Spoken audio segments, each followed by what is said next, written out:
Hello friends, welcome back to my channel. ఈరోజు మనము దోసకాయ పచ్చడిని సింపుల్ ప్రాసెస్లో ఎలా ప్రిపేర్ చేయాలో చూపిస్తానండి.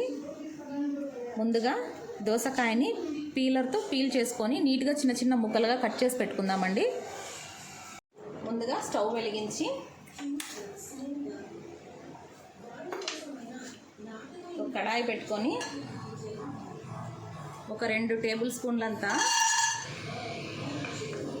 బుడ్డపప్పులు, 1 టేబుల్ స్పూన్ నువ్వులు కలిసి వేయించుకుందామండి. కలిపి చూడండి, ప్యాన్లో కొన్ని బుడ్డపప్పులు, కొన్ని నువ్వులు వేసి ఫ్రై చేసుకొని పక్కన పెట్టుకుందామండి. అదే ప్యాన్లోనే కొద్దిగా ఆయిల్ వేసి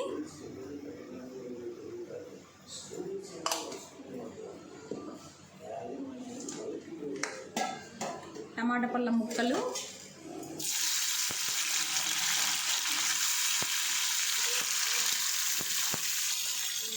అలాగే రుచికి తగినన్ని పచ్చిమిరపకాయలు వేసి బాగా ఫ్రై చేసుకుందామండి.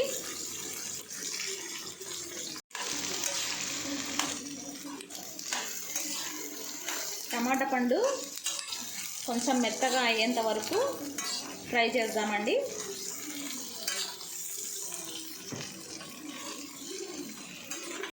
చూడండి, టమాటా పళ్ళు బాగా మగ్గాయి. ఇప్పుడు కొంచెము ఈ సైజు చింతపండు, ఒక హాఫ్ చెక్క, నిమ్మ చెక్క ఉంటుంది కదండి, అంత చింతపండు వేసుకొని ఒక 5 మినిట్స్ అలా ఉడకనిద్దామండి. చూడండి, టమాటా పండ్లు, పచ్చిమిర్చి, చింతపండు బాగా మగ్గిపోయినాయి.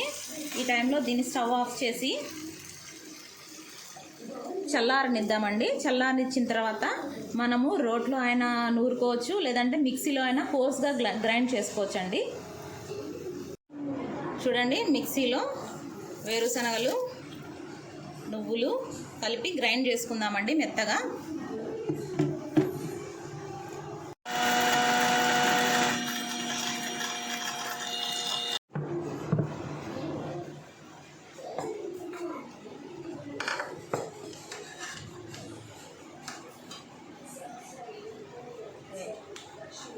ఇలా గ్రైండ్ చేసి పెట్టుకున్న దాంట్లోకి మనం ముందుగా ఎంచి పెట్టుకున్న టమాటా పండ్లు, పచ్చిమిర్చి, చింతపండు వేసి కొంచెం కోర్స్గా గ్రైండ్ చేసుకుందామండి. మరీ అంత మెత్తగా కాకుండా కొంచెం కోర్స్గా, జస్ట్ 2 పల్స్ ఇస్తే చాలండి.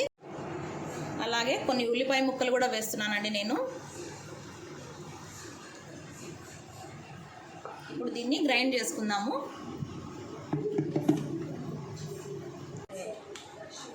ఇలా గ్రైండ్ చేసి పెట్టుకున్న దాంట్లోకి మనం ముందుగా ఎంచి పెట్టుకున్న టమాటా పండ్లు, పచ్చిమిర్చి, చింతపండు వేసి కొంచెం కోర్స్గా గ్రైండ్ చేసుకుందామండి. మరీ అంత మెత్తగా కాకుండా కొంచెం కోర్స్గా, జస్ట్ 2 పల్స్ ఇస్తే చాలండి. చూడండి, ఇలా గ్రైండ్ చేసి పెట్టుకున్నాం కదండి. ఇందులోకి సగం బుడంకాయ ముక్కలు వేస్తున్నానండి నేను.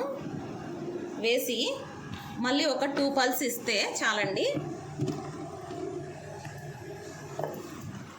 చూడండి, ఇలా గ్రైండ్ చేసి పెట్టుకున్నాం కదా, దీన్ని ఒక మిక్సింగ్ బౌల్లోకి ట్రాన్స్ఫర్ చేసుకుందామండి.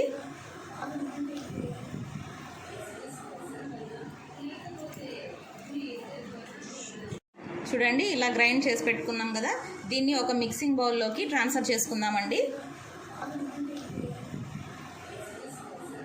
ఇలా తయారు చేసి పెట్టుకున్న పచ్చడిలోకి తగినంత ఉప్పు కలుపుతున్నానండి.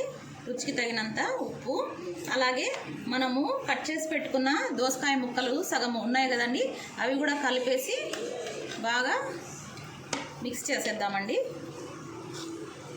ఇవి అన్నంలో కలుపుకొని తింటుంటే కొంచెము పంటి కిందకు పడి బాగా టేస్ట్గా ఉంటాయండి. ఇప్పుడు ఈ మిశ్రమాన్ని అంతటికి పోపు పెట్టుకున్నామండి. తాలింపు ఆవాలు, జీలకర్ర, మినపగుళ్ళు, శనగబ్యాళ్ళు ఇవన్నీ వేసి బాగా ఫ్రై చేసుకుందామండి. చూడండి, తాలింపు చిటపటలాడింది. ఇందులోకి కరివేపాకు, అలాగే ఎండుమిర్చి వేసి కాస్త వేపుకుందామండి. దూరగా అయ్యే వరకు వేపుకుందాము. కొంచెం ఇంగువ వేసుకుంటే చాలా టేస్ట్ ఉంటుందండి. ఇప్పుడు స్టవ్ ఆఫ్ చేసి ఈ మిశ్రమాన్ని ఈ పచ్చడిలోకి కలిపేద్దామండి.